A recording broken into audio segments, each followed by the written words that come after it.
আমরা পুরুষরা অহংকারী হয়ে গিয়েছি, আমাদের মহিলারা ফাহেসা কাজে অভ্যস্ত হয়ে গিয়েছে। আমরা পুরুষরা কেমনে অহংকারী হয়েছি? আমরা যে প্যান্ট পরি, পায়জামা পরি, লুঙ্গি পরি, আমাদের পায়ের গোড়ালির নিচে প্যান্ট যায় না, লুঙ্গি যায় না? যায়। এটা কিসের পরিচয়? অহংকারীর পরিচয়। এটা কিসের পরিচয়? অহংকারের পরিচয়। আপনার স্ত্রী যেমন তেমন করে কাপড় পরিধান করে, আমার গায়ে আমি কাপড় পরবো, আপনি আমাকে কি বলবেন? এটা আমার ব্যাপার। বলেন, আমার শরীরে আমি পরবো, কিভাবে পরবো আমি জানি। এটা অহংকারী কথা। আল্লাহ রাব্বুল আলামিন আপনাকে সৃষ্টি করেছেন, আপনি কিভাবে কাপড় পরবেন এটা আপনাকে আল্লাহ এবং আল্লাহ রসুল শিক্ষা দিয়েছেন। যখন আল্লাহ রসুলের কথার ধারবেন না, তখন আপনি আপনাকে প্রমাণ করলেন যে আমি অহংকারী। মহিলারা যখন লজ্জা শরম ছেড়ে দেয়, তখন সমাজের মধ্যে জিনা, বেফাহেসা কাজগুলো বেড়ে যায়। নাউজুবিল্লাহ। এই ধরনের অপকারী কাজ, ক্ষতিকর কাজ আমাদের সমাজে এখন 80%, 20% মানুষ এগুলা পরোয়া করে, 80% মানুষ এগুলা পরোয়া করে না। আমি নিজের কথা আমি নিজে বলি, আল্লাহর কাছে দোয়া করি আল্লাহ যেন আমাদের সবাইকে কবুল করেন। আমাদের চোখটা মোটেই নিয়ন্ত্রণে নাই, আমাদের দুটি চোখ মোটেই আমাদের নিয়ন্ত্রণে নাই। কি বলেন? আমরা রাখতে পারতেছি না। অথচ আল্লাহ বলতেছেন, কুল্লিল মুমিনিনা ইয়াগুদ্দু মিন আবসারিহিম, আমার হাবিব আপনি বলে দেন মুমিনরা যেন তাদের চোখ ফোঁটা অবনমিত রাখে। কোনো বেগানা আওরতের দিকে চোখ যখন পড়ে যাবে, সাথে সাথে যেন চোখটা অবনমিত করে নেয়। 2 নম্বর বার মহিলার দিকে যেন লালসের দৃষ্টিতে, লেলুক দৃষ্টিতে না থাকায়। সুবহানাল্লাহ। ওয়া কুল্লিল মুমিনাতি ইয়াগুদ্দুনা মিন আবসারিহিন্না, আর মহিলাদেরকে বলে দেন আমার বন্ধু, মহিলারা যেন তাদের চোখটা পুরুষের দিকে না দেয়। যদি প্রথম দৃষ্টি পড়ে, তারা যেন তাদের চোখটা নিচের দিকে নিয়ে যায়। কিন্তু এটা তো হচ্ছে না, বরং এই চোখটা উপরের দিকে রাখতে আমরা অভ্যস্ত হয়ে গিয়েছি। তামসা, ঠাট্টা, বিদ্রুপ এইগুলো নিয়ে আমরা ব্যস্ত রয়েছি। এই কাজগুলো আমাদের ক্ষতি কি করতেছে? যে আমাদের চোখের নুরানিয়তকে দূরীভূত করতেছে, আমাদের অন্তরকে পাথরের চাইতে বেশি শক্ত করতেছে। হায় হায়, একজন পুরুষ, একজন মহিলা যখন কোনো পুরুষ মহিলাকে দেখার পরে, বেগানা আওরত পর দেখার পরে আল্লাহর ভয়ে, জাহান্নামের ভয়ে চক্ষুটান অবনমিত করে ফেলে, রব্বুল আলামিন সাথে সাথে তার জন্য 2টা জান্নাতের ব্যবস্থা করেন। কেন চোখটা ছাপাইছে? যে হায়, আমি যদি চোখটা এভাবে উঠে রাখি, বেগানা পুরুষ বা মর্দকে আমি দেখি, আওরতকে দেখি, তাহলে কি হবে? আল্লাহ আমার চোখের মধ্যে দুজখের সীসা লাগাইবেন। সীসা বুঝেন তো? আগুন দিলে কি হয়? সীসা পানির মতো নরম হয়ে ফুটা ফুটা হয়ে পড়ে। রাসূলুল্লাহ বলেছেন, ইচ্ছা করে খাহেসাত বশত কোনো পুরুষ যখন কোনো মহিলার দিকে, কোনো মহিলা যখন কোনো পুরুষের দিকে সৌন্দর্য উপভোগ করার জন্য দেখবে, কাল কিয়ামতের দিন আল্লাহ দুজখের সীসা, দুজখের আগুন দিয়ে গরম করে ওই পুরুষ মহিলার চোখে দিবেন। সঙ্গে সঙ্গে ফুটাটা যখন পড়বে, মাথা ভেদ করে চোখ আবার নিচের দিকে বেরিয়ে যাবে, আবার চোখের জায়গায় চোখ রাখা হবে, আবার আগুন দিয়ে সীসা পুড়িয়ে চোখে দেয়া হবে, আবার চোখ বেরিয়ে যাবে। এইভাবে অনন্তকাল শাস্তি চলতে থাকে। যে আমরা এখন দায়িত্ব জ্ঞান হয়ে গিয়েছি। যেমন নামাজ পড়া আমার দায়িত্ব, প্রাপ্তবয়স্ক হওয়ার পর থেকে নামাজ পড়া আমার উপরে ফরজ। এই দৈনন্দিন 5 ওয়াক্তের নামাজ পড়ার ব্যাপারে আমাদের গাফলতি আছে কি না? আছে। তাহলে এটা আমাদের দায়িত্ব জ্ঞানহীন।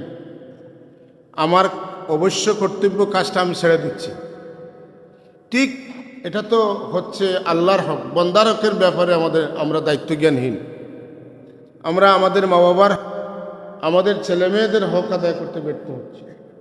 আমাদের আত্মীয় স্বজন, প্রতিবেশী যারা আছে, তাদের হক আদায়ে আমরা ব্যর্থ হচ্ছি।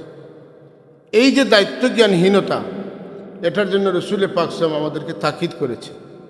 হ্যাঁ, রাসূলুল্লাহ সাল্লাল্লাহু আলাইহি ওয়াসাল্লামকে জিজ্ঞাসা করা হয়েছে, আইয়ুল ইসলামে খায়রুল? রাসূলুল্লাহ জবাব দিয়েছেন, আস-সালাতু লিমিকাতিহা।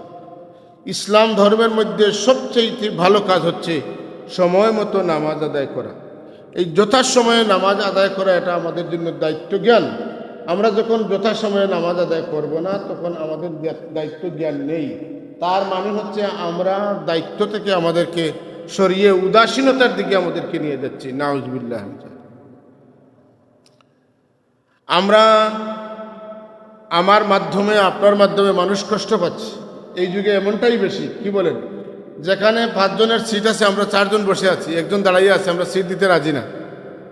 অথচ আপনার আমার দায়িত্ব কি যে আমি নিজে কষ্ট করব, আমার অন্য ভাইকে একটু আরাম দিব। এটাই তো মুসলমানই, এটাই তো শিষ্টাচার, এটা বৈশিষ্ট্য। কিন্তু যেখানে অলরেডি একটা গাড়িতে 5টা সিট আছে, সেখানে আমরা 4 জন বসে আছি, আরেকজনকে সিট দিতেছি না। আর আমরা যখন ছোট ছিলাম গাড়িতে দেখেছি যে মুরব্বীরা আসলে ছোটরা দাঁড়িয়ে কি দিয়েছে? সিট দিয়েছে। কিন্তু আজকাল ছোট বাচ্চারা বসে আছে, তামসা করতেছে, গল্পগুজব করতেছে, তার পাশে মুরব্বী আছেন, সে পাত্তা দিতেছে না, বুঝতেছেই না, তামসা করতেছে মুরব্বীদেরকে নিয়ে। এগুলো এখন চলতেছে কিনা? আমাদের বাচ্চা যারা বালিগ হয়েছে, মসজিদে আসতে পারে, নামাজে আসে, খুতবা শুনে, বয়ান শুনে, তাদেরকে এই বিষয়ে দায়িত্ব জ্ঞান দেওয়া প্রয়োজন। কারণ যারা এই বয়স থেকে দায়িত্ব জ্ঞানহীন হয়ে বড় হবে, তারা যত বড় হবে তত বেশি মানুষদেরকে কষ্ট দিতেছে। আজকালকার ছেলেদেরকে কিছু টাকা পয়সা দিয়ে মানুষ ব্যবহার করে, তাদের হাতে অস্ত্র তুলে দেয়, বুঝেন নাই, রামদা তুলে দেয়, বন্দুক তুলে দেয়, মুরব্বীর সাথে বেয়াদবি করতে শিখায়, দখল, বাড়ি দখলে, জায়গা দখলে, অবৈধ দখলদারিতে টাকা দিয়ে নিয়ে যায় অল্প বয়সী 20, 25, 30 বছরের ছেলেদেরকে নিয়ে যায় না? এটা এরা কারা করে? তাদের কি এটা দায়িত্ব?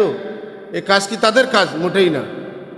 এইভাবে যে সকল কাজ চলতেছে, এই কাজগুলো মোটেই ইসলাম শরীয়ত সম্মত নয়, এটা দিন সম্মত নয়, এটা আইন সম্মত নয়। এই সকল কাজ করে আমরা মানুষদেরকে কষ্ট দিতে শিখতেছি, কষ্ট দিতে অভ্যস্ত হচ্ছি। অথচ আমাদের দায়িত্ব ছিল যে আমরা মানুষদেরকে কষ্ট দেখলে তাকে কিভাবে সহযোগিতা করা যায়, এটা আমরা করি। আপনারা জানেন বিদায় হজ্জের ফতহে মক্কার দিন রাসূলুল্লাহ সাল্লাল্লাহু আলাইহি ওয়াসাল্লাম কাফিরদেরকে মাফ করে দিলেন। আবু সুফিয়ান সবচাইতে বড় শত্রু, তার নাম উচ্চারণ করে বললেন, আবু সুফিয়ানের পরিচয় দিয়ে দিবে, তাকে মাফ করে দিলেন। আবু সুফিয়ানের আত্মীয় স্বজন যেভাবেই হোক পরিচয় দিলে তার কারণে আমি মাফ করে দিলাম, আবু সুফিয়ানের বাড়িতে যারা থাকবে তাদেরকে মাফ করে দিলাম। এইভাবে হুজুরে পাক সাল্লাল্লাহু আলাইহি ওয়াসাল্লাম মানুষদেরকে মাফ করে দিলেন। সাহাবায়ে কেরামদের মধ্যে কেউ কেউ বললেন যে আমরা এতদিন নির্যাতিত হয়েছি, আজকে প্রতিশোধ নেওয়ার দিন। আল্লাহ নবী তাদেরকে নিষেধ দিলেন যে প্রতিশোধ নেওয়া যাবে না। একটা পর্যায়ে রাসূলুল্লাহ সাল্লাল্লাহু আলাইহি ওয়াসাল্লামকে গালিগালাজ করতে করতে একজন বৃদ্ধ মহিলা গাড়ি নিয়ে যাচ্ছে, সে ভয়ে পাহাড়ের দিকে যাচ্ছে, পলায়ন করতেছে। রাসূলুল্লাহ সাল্লাল্লাহু আলাইহি ওয়াসাল্লাম বলেন, মা তোমার গাড়িটা আমার হাতে একটু দাও, তুমি যেখানে যাবা সেখানে নিয়ে আমি পৌঁছে দিই। ওই মহিলা একাধারে রাসূলুল্লাহ সাল্লাল্লাহু আলাইহি ওয়াসাল্লামকে গালি দিচ্ছে, আর রাসূলুল্লাহ তার গাড়িটা বহন করে পাহাড়ে সে যেখানে আশ্রয় নেবে সেখানে নিয়ে যাওয়ার জন্য বলতেছেন। তখন ওই বৃদ্ধ মহিলা রাসূলুল্লাহ সাল্লাল্লাহু আলাইহি ওয়াসাল্লামের হাতে গাড়িটা দিয়া আর আল্লাহ রসুল পিছে পিছে যাচ্ছেন, আর সেই বৃদ্ধ মহিলাটা আগে আগে যাচ্ছে। তো বৃদ্ধ মহিলা আগে যাচ্ছে, রাসূলুল্লাহকে গালি দিচ্ছে। একটা পর্যায়ে বলতেছে, এই যে মানুষটা দেখা যায় যে আমার গাড়িটা নিয়ে যাচ্ছে, আল্লাহ যখন রসুল বানাইবেন, ওই যে আমার গাড়িটা নিয়ে যাচ্ছে ওনাকে কেন রেসালত দিলেন না? ওনার মতো মানুষ যদি রসুল হইতো তাহলে মক্কা শরীফে আজকে এই ফিতনা হইতো না। অথচ মানুষদেরকে ভুল মেসেজ দেওয়া হয়েছে, রাসূলুল্লাহ সন্ত্রাসী, রাসূলুল্লাহ মানুষ মারেন, রাসূলুল্লাহ মূর্তিদেরকে গালিগালাজ করেন, রাসূলুল্লাহ তাদের পূর্বপুরুষদেরকে গালিগালাজ করেন। এই ধরনের তুহমত দেওয়া হয়েছে। বিভিন্নভাবে সাজিয়ে গুছিয়ে রাসূলুল্লাহ সাল্লাল্লাহু আলাইহি ওয়াসাল্লামকে অপমানিত করার জন্য যত কিছু করা যায় সব করা হয়েছে। রাসূলুল্লাহ সাল্লাল্লাহু আলাইহি ওয়াসাল্লাম কিন্তু কান ভরে শুনতেছেন। ওই বৃদ্ধ মহিলা আল্লাহ রসুলকে গালি দিচ্ছে, কিন্তু ওই বৃদ্ধ মহিলার গাড়িটা আল্লাহ রসুল বহন করে নিয়ে যাচ্ছে। রসুল পাক সাল্লাল্লাহু তারা রসুল বলতো না, তো তারা বলতো আবদুল্লাহর ছেলে মোহাম্মদ ইবনে আবদুল্লাহ। কি বলেন? রসুলের আব্বাজানের নাম আবদুল্লাহ, রসুল্লাহর নাম মোহাম্মদ। বলতেছে মোহাম্মদ ইবনে আবদুল্লাহ, সে কত খারাপ, সে মানুষকে কষ্ট দেয়, আজকে আমাদেরকে বাড়িঘর থেকে তাড়িয়ে দিচ্ছে, সৈন্যবাহিনী নিয়ে এসেছে ইত্যাদি। তো আল্লাহ রসুল একটা পর্যায়ে ওই ব্যক্তিকে, ওই মহিলাকে বললেন যে মা তুমি মোহাম্মদ ইবনে আবদুল্লাহ যিনি, তাকে কি কোনোদিন দেখেছ? উনি বলতেছে বাবা আল্লাহ যেন ওরে না দেখায়। অথচ ওই মহিলা এখন কার দিকে তাকিয়ে কথা বলছে? আল্লাহ রসুলের দিকে তাকিয়ে কথা বলতেছে। আল্লাহ রসুল বলতেছেন আপনি যাকে দেখতে চাচ্ছেন না আমি তো সেই মুহাম্মদ ইবনে আব্দুল্লাহ। তখন ওই মহিলা বলতেছে, তাহলে আপনি যদি মুহাম্মদ ইবনে আব্দুল্লাহ হন আর আপনি যদি বলেন আল্লাহর রসুল, তাহলে আমার মানতে কোনো অসুবিধা নেই। তো মহিলার সাথে সাথে আল্লাহর নবীর উপরে ঈমান এনেছে। শুধু তা নয়, পাহাড়ের ভিতরে যারা ভয়ে আশ্রয় নিয়েছে তা পাহাড়ের দিকে মুখ করে বলতেছে যে মুহাম্মদ ইবনে আব্দুল্লাহ যিনি রসুল দাবি করেন, উনি সত্যিই রসুল, ওনার আখলাক এত সুন্দর, ভয় পাওয়ার কিছু নেই, তোমরা পাহাড় থেকে বেরিয়ে আসো, মুহাম্মদের উপরে তোমরা ঈমান আনো। সুবহানাল্লাহ। যদি আমার রসুলের চরিত্র এমন হয়, তাহলে আমাদের চরিত্র কেমন হওয়া উচিত? অথচ আমরা রসুলের উম্মতের দাবিদার, আমরা রসুলকে আমাদের আদর্শ মনে করি, অথচ আমরা একজন মুমিন আরেকজন মুমিনকে হত্যা করার জন্য আমাদের প্যান্টের পকেটে, পায়জামার পকেটে, আমাদের পাঞ্জাবের নিচে কি রয়েছে? বন্দুক রয়েছে, গুলি রয়েছে, দা রয়েছে, রামদা রয়েছে, আমাদের প্রস্তুতি একজন মুমিন আরেকজন মুমিনকে মারার জন্য। নাউজুবিল্লাহ বলবেন না? এজন্য এই যুগ যেখানে দায়িত্বহীনতা বেড়েছে, দায়িত্বশীলতা কমেছে এবং মানুষকে কষ্ট দেওয়ার প্রবণতাটা বেড়েছে।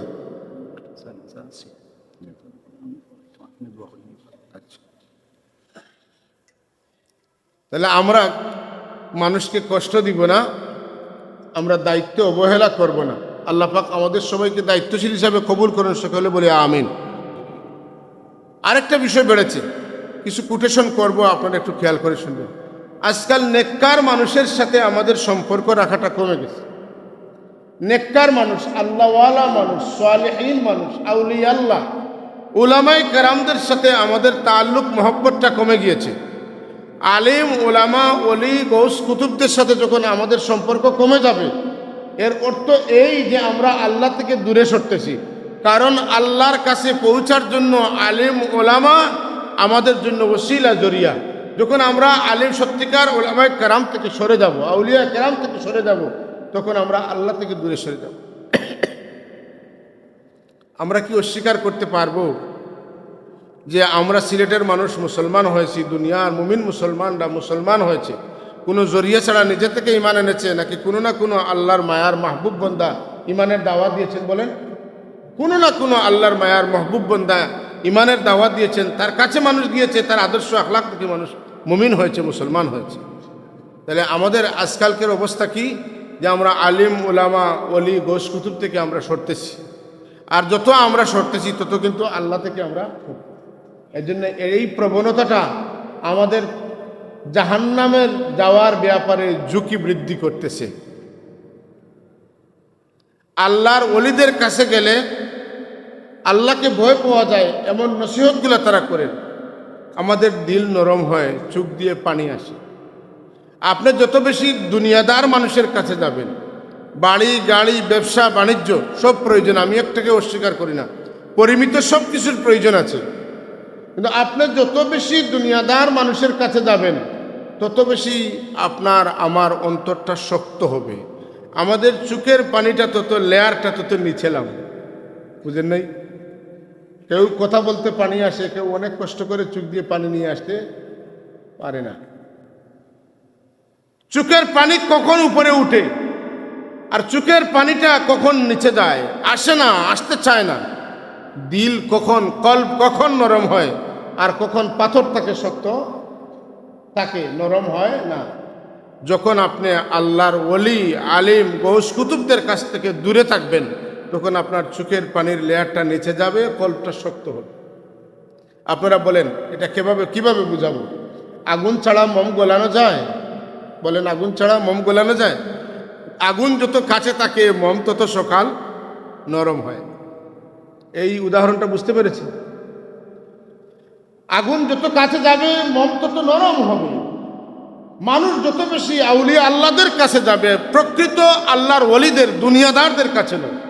একজনের লেবাস হতে পারে আলিমের লেবাস, পোশাক হতে পারে আলিমের পোশাক, চেহারা হতে পারে, দাড়ি হতে পারে, সব হতে পারে, কিন্তু অন্তর যার দুনিয়াদার, লেবাস তাকে আকর্ষণ করতে পারবে না।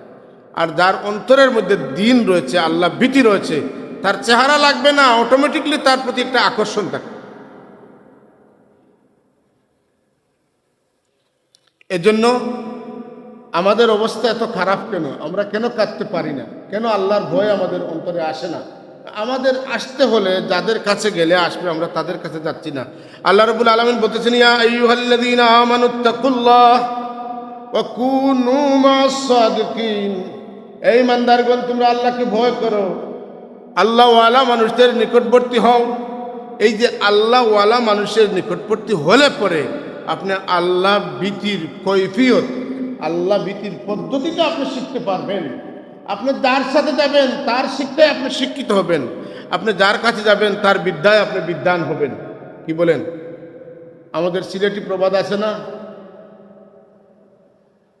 যে আপনি যদি ভালো মানুষের সাথে চলেন তাহলে বাটার পান খাবেন, আর যদি খারাপ মানুষের সাথে চলেন তো আপনার খান কাটা যাবে, বলা হয় না?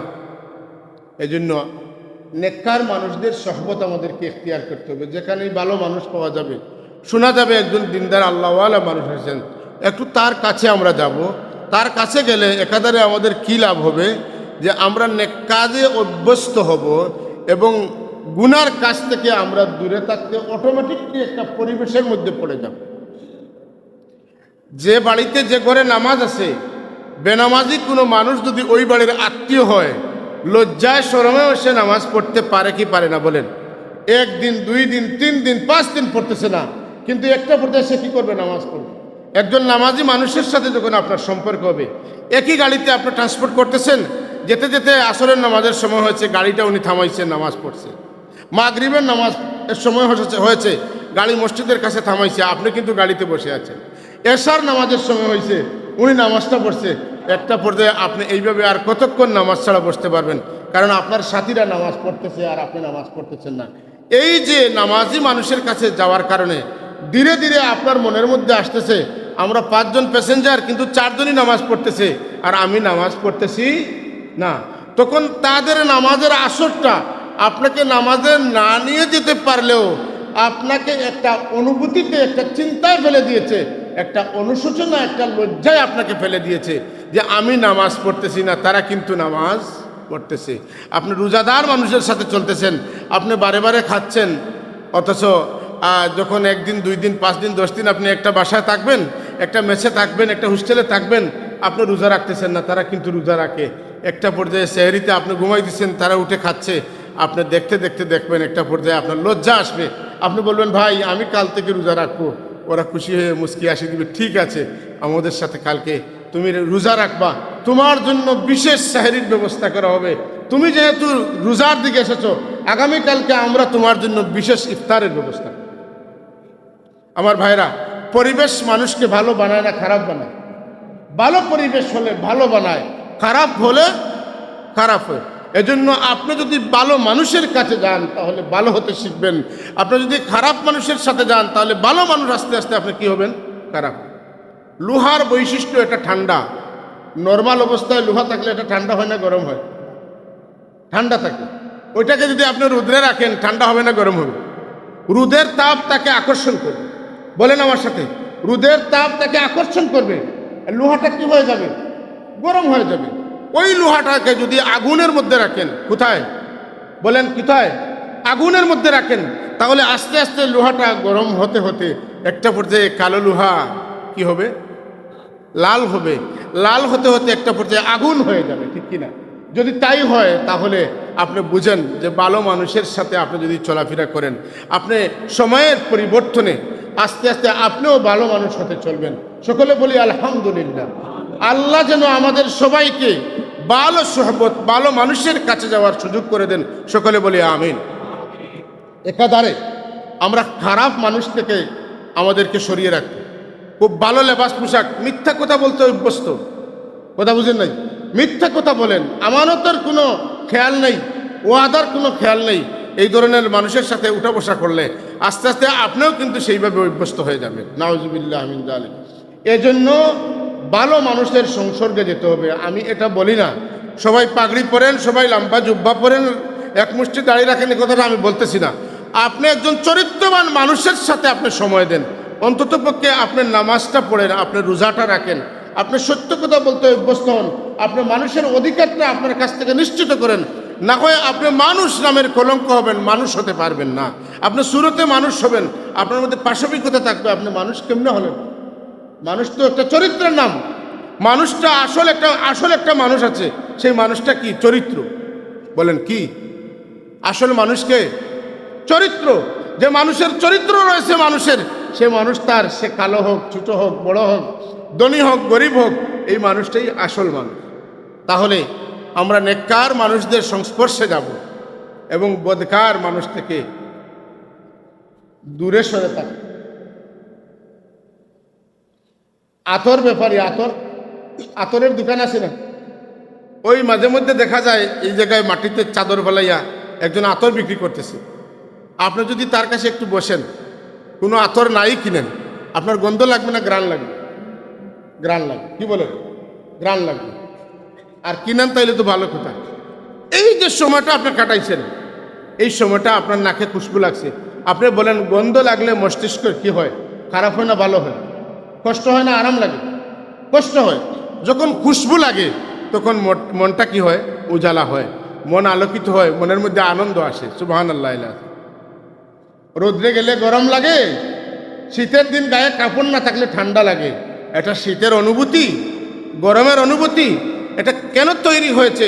আপনি রৌদ্রে গিয়েছেন, এজন্য আপনার শরীরে রৌদ্রের সহবত এসেছে। আপনি কাপড় খুলেছেন, এজন্য আপনার শরীরে ঠান্ডার সহবত এসেছে, এজন্য আপনি ঠান্ডা গরম অনুভব করতেছেন।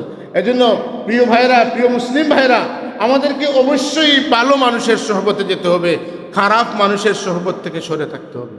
একটা বাগানের পাশে দাঁড়াতে হবে। আপনি পচা দুর্গন্ধ বিশিষ্ট কোনো ডাস্টবিনের কাছে দাঁড়ানো আপনার জন্য ঠিক হবে না। আপনার অনুভূতিতে যখন খারাপ কিছুর চিন্তা আসবে, তখন সাথে সাথে আপনি গম্বুদে খাদরা, কাবা শরীফ, বাইতুল মুকদ্দাস, আপনি এই ধরনের ভালো কিছু একটা বাগানকে চিন্তা করেন, আপনার মন আস্তে আস্তে ফ্রেশ হবে। আপনি নর্দমার চিন্তা করলে সাথে সাথে আপনার মনের মধ্যে ময়লা আসবে। কথা ঠিক কিনা? বলেন কথা ঠিক কিনা? এজন্য আমাদের চিন্তায় পরিবর্তন আনতে হবে এবং আমাদের সাথে নির্বাচন করার ক্ষেত্রে আমাদেরকে ভালো, যোগ্য, নেককার একজন সঙ্গী বেছে নিতে হবে। আল্লাহ পাক আমাদের সবাইকে তৌফিক দান করেন, সেখানে বলেন আমিন। আসুন, এই যুগে মন্দ কাজ বেশি হচ্ছে না খারাপ কাজ? ভালো কাজ বেশি হচ্ছে, মন্দ কাজ বেশি হচ্ছে। বলেন কি খারাপ বেশি হচ্ছে? খারাপ কাজটা আমাদের জন্য এখন স্বাভাবিক, ভালো কাজ এখন অস্বাভাবিক। আমরা আমাদের ছোটবেলায় ধরেন 30-40 বছরের আগের কথা, আমরা দেখতাম যে সমস্ত পরিবারের মানুষ সম্ভ্রান্ত, যাদের মান সম্মান আছে, বড় বড় ফ্যামিলি, তাদের মেয়েরা পর্দা করত, তাদের মেয়েরা পর্দা করত। এখন পর্দাশীলতা, এটা গার্মেন্টসের মেয়ে যারা, তাদের মাথায় ওড়না দেখা যায়। অফিসারের বিবি যিনি, তার শরীরে কাপড় দেখা। কথা ঠিক বলছি? আজকাল যারা আগে সভ্য ছিল, ভদ্র ছিল, উচ্চ ফ্যামিলি ছিল, তাদের শরীর থেকে কাপড় সরতেছে। গরিব মানুষ যারা, তাদের গায়ে কাপড় আসতেছে। নাউজুবিল্লাহ মিন যালিক। এই অভ্যাস থেকে আমাদেরকে বেরিয়ে আসতে হবে। আমাদের মেয়েদেরকে এমন কাপড় দিতে হবে যে কাপড়ের দ্বারা তার শরীরটা আবৃত হয়, ফরজ সতরটা তার কোনো অবস্থায় না সরে। এই সতর যদি সরে যায় তাহলে কি হবে? কবিরা গুনাহ হবে। সতর ঢাকা ফরজ। পুরুষদের নাভি থেকে হাঁটুর নিচ পর্যন্ত, মহিলাদের হাতের কবজা থেকে পায়ের কবজা পর্যন্ত শুধুমাত্র মুখটা খোলা থাকবে। মুখ যদি বাহিরে দেওয়ার সময় মুখ খোলা রাখলে ফিতনার সম্ভাবনা থাকে, মুখটাও ঢেকে রাখতে হবে।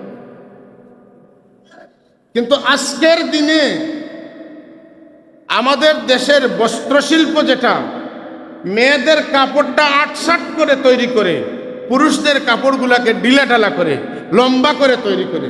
ছেলেদের প্যান্ট কিন্তু পায়ের ঘন্টার নিচে, কোমরের সাথে লাগানো, নাভি বের করা। আর মেয়েদের কাপড়গুলা কেমন আমি আর বলবো না। এটা ভালোর লক্ষণ না খারাপের লক্ষণ? লক্ষণটা খারাপ না ভালো? সুতরাং এখন গুনাহ করার একটা পরিবেশ আছে, নেকির পরিবেশ, ভালো কাজের পরিবেশটা খুবই কম, খুঁজে মিলে না। কারণ কি? এখানে বসার সময় নেই। আপনি এখানে ধরেন উদাহরণস্বরূপ, এখানে একটা ওয়াজ মাহফিলের ব্যবস্থা করলেন, আর ওই পাশে আর একটা ছোট্ট একটা মাইকিং ছাড়াই একটা গানের সভার ব্যবস্থা করা হলো। বলেন মুসল্লিয়ানে কেরাম, পোস্টারিং করা হবে, মসজিদে মসজিদে দাওয়াত দেওয়া হবে, ওয়াজের 2 দিন আগ থেকে মাইকিং করা হবে, প্যান্ডেল করা হবে, মানুষদের জন্য তাবারুকের ব্যবস্থা করা হবে। এরপরেও এখানে 200 মানুষ, সেখানে 2000 মানুষ। পরিবেশটা ভালো কাজের হয়েছে না খারাপ কাজের হয়েছে? এই যে খারাপ কাজ আমাদের অভ্যাসে রূপান্তরিত হচ্ছে। আমরা এখন চলতে চলতে জাহান্নামের কাছে গিয়েছি নাকি জান্নাতের কাছে যাচ্ছি বলেন? আমরা জাহান্নামের একেবারে নিকটবর্তী হতে চলেছি। এজন্য আমাদেরকে খারাপ কাজ পরিত্যাগ করতে হবে, ভালো কাজের চর্চা আমাদেরকে করতে হবে, ভালো মানুষের কাছে যেতে হবে, খারাপ মানুষের কাছ থেকে দূরে সরে থাকতে হবে। মনে রাখবেন, আমাকে আপনাকে তৈরি করার জন্য আমাদেরই দায়িত্ব। কুল্লুকুম রাইন ওয়া কুল্লুকুম মাসউলুন আন রাইয়াতিহি। আমরা প্রত্যেকেই আমাদের নিজেদের এক একজন রাখাল। যখন আমরা আমাদের দায়িত্ব পালন করব, তখন আমি আমার দায়িত্ব পালনে সচেতন হলে আল্লাহর দরবারে আমার জবাবদিহিতার সময় আমি সেই জবাবটা সহজে দিতে পারবো। যখন আমি দায়িত্ব পালন করব না, যখন ইন্সপেকশন আসবে, যখন অডিট আসবে, তদন্ত কর্মকর্তা আসবে, তখন আমি কিন্তু প্রত্যেকটা ভাউচারে আমি কি ধরা খাইব। কথা বলেন ঠিক কিনা? এজন্য আমাদেরকে ক্লিন ইমেজে যদি থাকতে হয়, চলতে হয়, যদি আল্লাহর প্রিয় বান্দা হিসেবে নিজেকে রূপান্তরিত করতে হয়, তাহলে আমাদেরকে ভালো কাজের পরিবেশ তৈরি করতে হবে। আমি আমার কথা বলি, আপনি আপনার কথা বলেন। আমরা তো প্রতিদিন সকাল সন্ধ্যা আল্লাহ আমাদেরকে বলেছেন যে তোমরা জিকির করো, তসবিহ পড়ো, ঠিক না? আমরা কতজন মানুষ যায় নামাজে বসে কিছু সময় জিকির করতে পারি, তসবিহ পড়তে পারি? খুবই নগণ্য সংখ্যক মানুষ। মাগরিবের পরে কিছু সময় তসবিহ পড়বো, কিছু সময় জিকির করব। আল্লাহ রাব্বুল আলামিন বলতেছেন উযকুরুল্লাহ যিকরান কাসীরা ওয়াসাব্বিহুহু বুকরাতান ওয়া আসীলা। আমরা কজন করতে পারি? আমাদের কাদের ঘরের মধ্যে এই পরিবেশটা আছে? আপনাদের নিজে বলবেন যে হুজুর আমি নামাজ পড়ি, কিন্তু আমার ছেলেদেরকে মেয়েদেরকে বারবার ডাকি, ওরা নামাজ পড়ে না, উঠে না। আপনি কোনো অ্যাকশন নিতে পারতেছেন না। অ্যাকশন নেওয়ার সময় কিন্তু এখন নাই।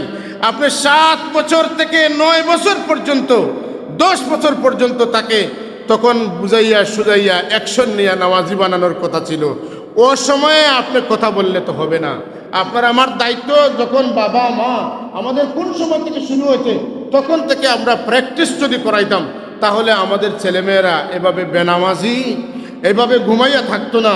হ্যাঁ, ঘুমাইতে পারে ছোট মানুষ, কিন্তু আপনি ডাক দিলে সে ডাকতো, নামাজ পড়তো।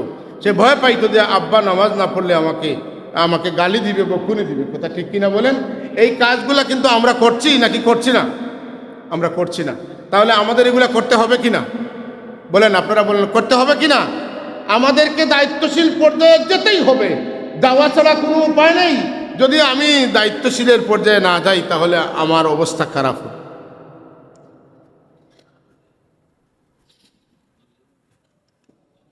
আমরা পুরুষরা অহংকারী হয়ে গিয়েছি। আমাদের মহিলারা ফাহেসা কাজে অভ্যস্ত হয়ে গিয়েছে। আমরা পুরুষরা কেমনে অহংকারী হয়েছি? আমরা যে প্যান্ট পরি, পায়জামা পরি, লুঙ্গি পরি, আমাদের পায়ের গোড়ালির নিচে প্যান্ট যায় না, লুঙ্গি যায় না? যায়। এটা কিসের পরিচয়? অহংকারীর পরিচয়। এটা কিসের পরিচয়? অহংকারের পরিচয়। আপনার স্ত্রী যেমন তেমন করে কাপড় পরিধান করে, আমার গায়ে আমি কাপড় পরবো, আপনি আমাকে কি বলবেন? এটা আমার ব্যাপার। বলেন, আমার শরীরে আমি পরবো, কিভাবে পরবো আমি জানি। এটা অহংকারী কথা। আল্লাহ রাব্বুল আলামিন আপনাকে সৃষ্টি করেছেন, আপনি কিভাবে কাপড় পরবেন এটা আপনাকে আল্লাহ এবং আল্লাহর রসুল শিক্ষা দিয়েছেন। যখন আল্লাহ রসুলের কথার ধারবেন না, তখন আপনি আপনাকে প্রমাণ করলেন যে আমি অহংকারী। মহিলারা যখন লজ্জা শরম ছেড়ে দেয়, তখন সমাজের মধ্যে জিনা, বেফাহেসা কাজগুলো বেড়ে যায় না। এই ধরনের অপকারী কাজ, ক্ষতিকর কাজ আমাদের সমাজে এখন 80%, 20% মানুষ এগুলা পরোয়া করে, 80% মানুষ এগুলা পরোয়া করে না। আমি নিজের কথা আমি নিজে বলি, আল্লাহর কাছে দোয়া করি, আল্লাহ যেন আমাদের সবাইকে কবুল করেন। আমাদের চোখটা মোটেই নিয়ন্ত্রণে নাই। আমাদের দুটি চোখ মোটেই আমাদের নিয়ন্ত্রণে নাই। কি বলেন? আমরা রাখতে পারতেছি না। অথচ আল্লাহ বলতেছেন, কুল্লিল মুমিনিনা ইয়াগুদ্দু মিন আবসারিহিম। আমার হাবিব আপনি বলে দেন, মুমিনরা যেন তাদের চক্ষুটা অবনমিত রাখে। কোনো বেগানা আওরতের দিকে চোখ যখন পড়ে যাবে, সাথে সাথে যেন চোখটা অবনমিত করে নেয়। 2 নম্বর বার মহিলার দিকে যেন লালসের দৃষ্টিতে, লেলুপ দৃষ্টিতে না থাকায়। সুবহানাল্লাহ। ওয়া কুল্লিল মুমিনাতি ইয়াগদুদনা মিন আবসারিহিন্না, আর মহিলাদেরকে বলে দেন আমার বন্ধু, মহিলারা যেন তাদের চোখটা পুরুষের দিকে না দেয়। যদি প্রথম দৃষ্টি পড়ে তারা যেন তাদের চোখটা নিচের দিকে নিয়ে যায়, কিন্তু এটা তো হচ্ছে না, বরং এই চোখটা উপরের দিকে রাখতে আমরা অভ্যস্ত হয়ে গিয়েছি। তামসা, ঠাট্টা, বিদ্রুপ এইগুলো নিয়ে আমরা ব্যস্ত রয়েছি। এই কাজগুলো আমাদের ক্ষতি কি করতেছে? যে আমাদের চোখের নুরানিয়তকে দূরীভূত করতেছে, আমাদের অন্তরকে পাথরের চাইতে বেশি শক্ত করতেছে। হায় হায়, একজন পুরুষ, একজন মহিলা যখন কোনো পুরুষ মহিলাকে দেখার পরে, বেগানা আওরত মত দেখার পরে আল্লাহর ভয়ে, জাহান্নামের ভয়ে চক্ষুটান অবনমিত করে ফেলে, রব্বুল আলামিন সাথে সাথে তার জন্য 2টা জান্নাতের ব্যবস্থা করেন। কেন চোখটা ছাপাইছে? যে হায়, আমি যদি চোখটা এভাবে উঠে রাখি, বেগানা পুরুষ বা মর্দকে আমি দেখি, আওরতকে দেখি, তাহলে কি হবে? আল্লাহ আমার চোখের মধ্যে দুজকের সীসা লাগাইবেন। সীসা, সীসা বুঝেন তো? আগুন দিলে কি হয়? সীসা পানির মতো নরম হয়ে ফুটা ফুটা হয়ে পড়ে। রাসূলুল্লাহ বলেছেন, ইচ্ছা করে খাহেসাত বশত কোনো পুরুষ যখন কোনো মহিলার দিকে, কোনো মহিলা যখন কোনো পুরুষের দিকে সৌন্দর্য উপভোগ করার জন্য দেখবে, কাল কিয়ামতের দিন আল্লাহ দুজকের সীসা, দুজকের আগুন দিয়ে গরম করে ওই পুরুষ মহিলার চোখে দিবেন। সঙ্গে সঙ্গে ফুটাটা যখন পড়বে, মাথা ভেদ করে চোখ আবার নিচের দিকে বেরিয়ে যাবে, আবার চোখের জায়গায় চোখ রাখা হবে, আবার আগুন দিয়ে সীসা পুড়িয়ে চোখে দেয়া হবে, আবার চোখ বেরিয়ে যাবে। এইভাবে অনন্তকাল শাস্তি চলতে থাকে। আমরা তো দুজকের ভয় আমাদের ভিতরে নেই। দুজক তো এইসব পরের ব্যাপার। হুজুররা আমাদেরকে কত ভয় দেখাইলো, আমি তো কত দেখলাম, কিছুই তো হইল না।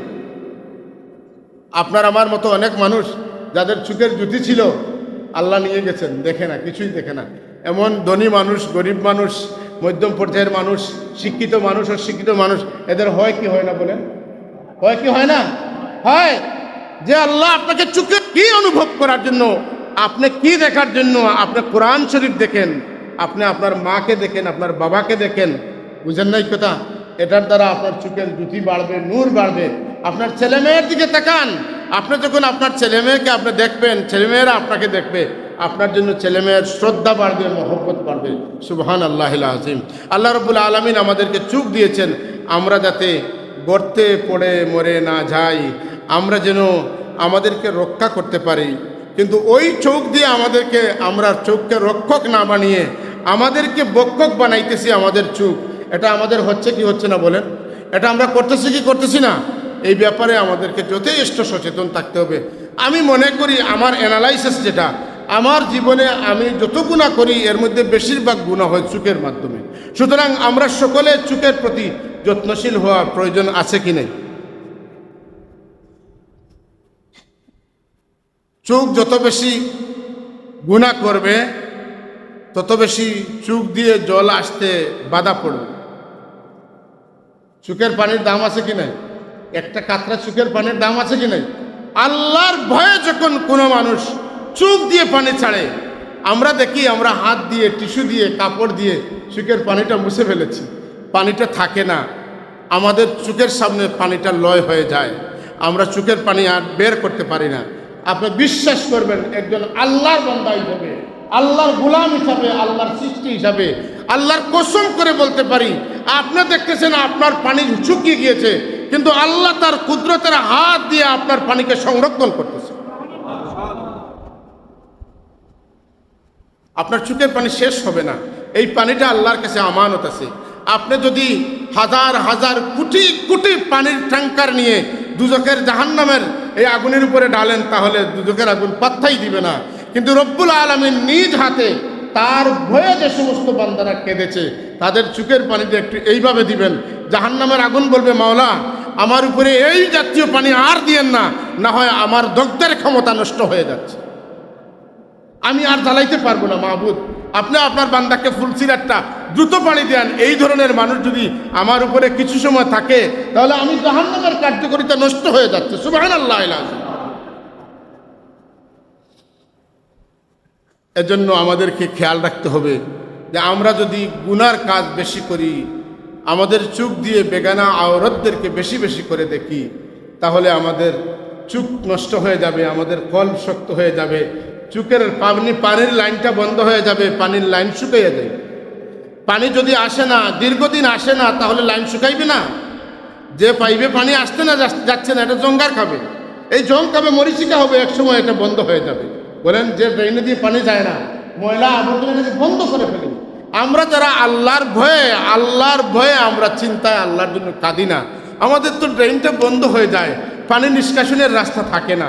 এজন্য পানির আপনার ড্রেনে যে ময়লা পড়তেছে, এই লাইনটায় ময়লা পড়তেছে, এটা হচ্ছে বেগানা আওরতদেরকে নয়ন ভরিয়া তাদের সৌন্দর্যকে উপভোগ করার জন্য যে দেখাটা, এটা আপনার চোখের পানির রাস্তাটাকে বন্ধ করে দিতেছে। নাউজুবিল্লাহ।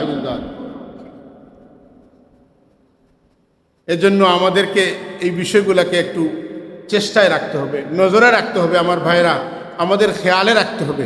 কালো চশমা লাগাইলে হবে না।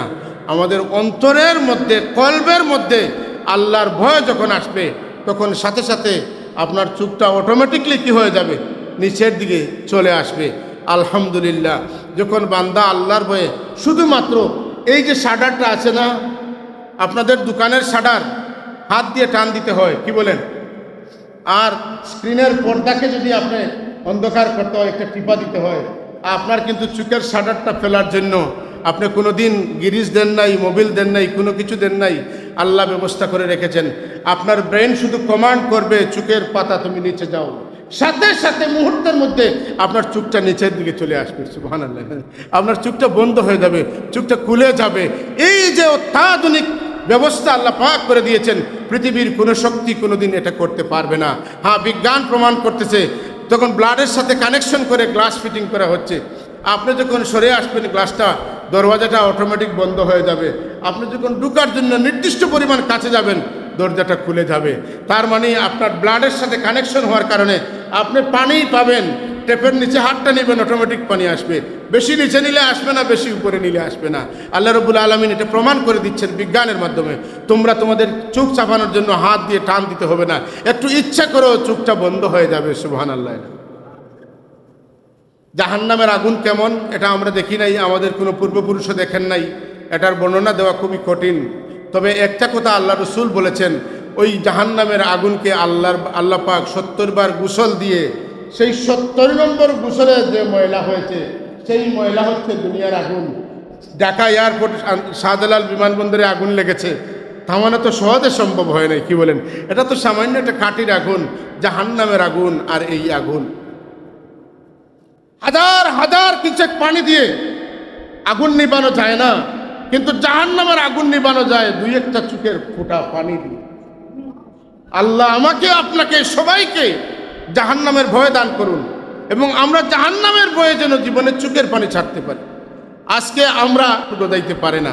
আর আমার মতো কিছু মানুষ আছে যারা মাথার চুল নিয়ে তামসা করে, আগ কাটে, পিস কাটে, ডান কাটে, বাম কাটে, মাছ কাটে, কত কিছু, কত ধরনের তামসা করে।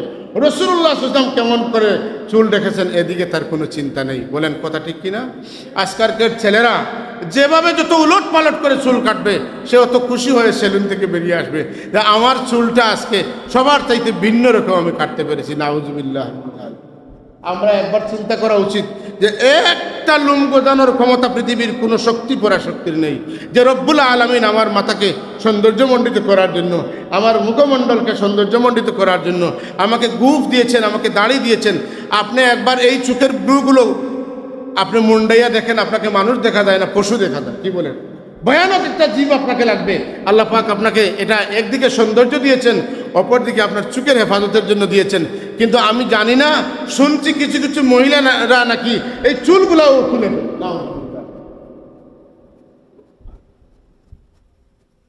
বিরাদরানে ইসলাম, আমাদের এই সমস্ত কথা আপনাদের আমাদের কাজে লাগবে কিনা বলেন? কাজে লাগবে? সবাই বলেন না। এগুলো তো কঠিন ওয়াজ, আজকে তো মধু মধু ওয়াজ হচ্ছে না, বাস্তবতা হচ্ছে আলোচনা। আমরা এইসব থেকে ফিরে না আসলে আমাদের সামনে বিপদ আছে, বুঝেন নাই? আমরা না বললে বিপদ আছে, আমল না করলে বিপদ আছে। কাবুরা মাকতান ইনদাল্লাহি আন তাকুলু মা লা তাফালুন। আমরা যারা বলতেছি, আল্লাহ যেন আমাদেরকে প্রথমে আপনাদের দোয়ায় আমল করার তৌফিক দান করেন। আমরা সকলে আল্লাহর কাছে তৌফিক চেয়ে নেই। ওমা তৌফিকি ইল্লা বিল্লাহ আলাইহি তাওয়াক্কালতু ওয়া ইলাইহি উনীব। সকলে পড়ি আমিন। বিরাদরানে ইসলাম, এইভাবে বাস্তবতা অনেক কথা আমাদেরকে বলা উচিত, বলা প্রয়োজন। আজকাল দেখবেন যে কিছু মানুষ যাদের বয়ে মানুষ তাদেরকে সালাম দেয়, কথা ঠিক কিনা বলেন? কেন? যদি ওরে সালাম না দেন তে একদিন জিগাইবে, এই বেটা বঞ্চত আমাকে সালাম টালাম দেস না, তুমি চিনো না আমি কে? ভয়ে মানুষ সালাম দেয়। সালাম তো আগে দিয়ে দিবে, মানুষ ভয়ে পিছন দিক থেকে সালাম দেয়, ওইটারই রক্ষা করতে হবে। এর থেকে বাঁচতে হলে ওকে সালাম দিতে হবে। কথা বুঝেন নাই? এজন্য মানুষ আজকাল কি করতেছে যে ওয়ায়ুকরামুর রজুলু মুখাফাতা শাররিহি, ওই ব্যক্তি তার ক্ষতি করবে এজন্য সে ভয়ে সম্মান করে।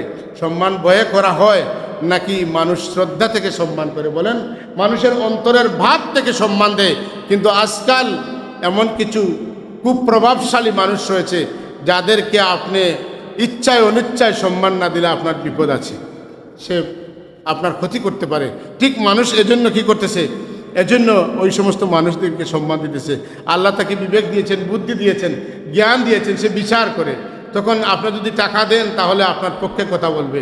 এটা গ্রামের সালিশ বিচার নয়, বরং কোর্টেও এটা চলতেছে। জাজ টাকাকে সে যেটা জাস্টিস করবে সেখানে জাস্টিস করতেছে না, সে সেখানে যার টাকা পাইছে তার পক্ষে রায় দিতেছে ঘুরাই ফিরাইয়া।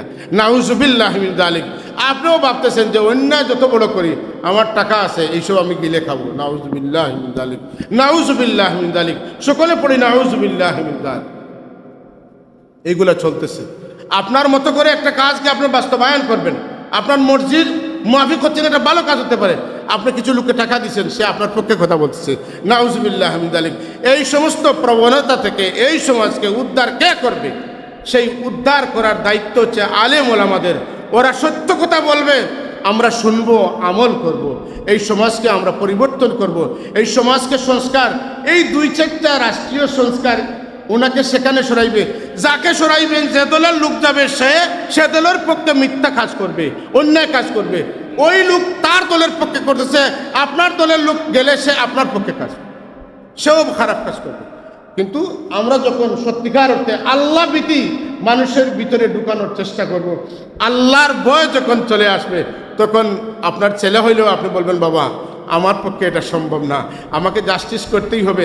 আল্লাহ আমাকে বিচার দিয়েছেন, আল্লাহ আমার হাতে কলম তুলে দিয়েছেন। তুমি ছেলে হতে পারো, কিন্তু অন্যায়ের শাস্তি তোমাকে দিব। হযরত ওমর ইবনুল খাত্তাব, ফারুক আজম, সাইয়্যিদুনা হযরত ওমর রাদিয়াল্লাহু তাআলা আনহু, তার সাহেবজাদাকে তিনি শাস্তি দিয়েছেন। 50টা বেত্রাঘাত করেছেন, কবরে তাকে শায়িত করেছেন, দফন করেছেন। কবরের উপরে আরো 50টা আঘাত করে 100টা বেত্রাঘাত তিনি পুরা করেছেন। ওমর আল্লাহর দরবারে, আল্লাহর আদালতে বলতে পারবেন যে তোমার ওমর তার ছেলেকেও মাফ দেয় নাই। সুবহানাল্লাহ।